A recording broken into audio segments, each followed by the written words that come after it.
känner säkert till BETT, men framförallt SETT som handlar om teknik i skolans värld. Men kände du till att Finland också har en egen sån här mässa som heter ITK?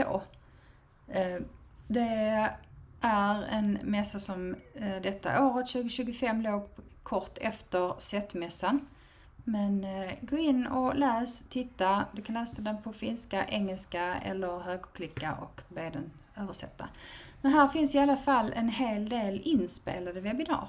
Pratar de finska? Ja, det gör de. Men många gånger så är det möjligt att, eftersom den är textad, också få den översatt till sitt eget språk. Så har du lite abstinens under sommaren så kanske du vill gå in och titta och lära dig lite mer.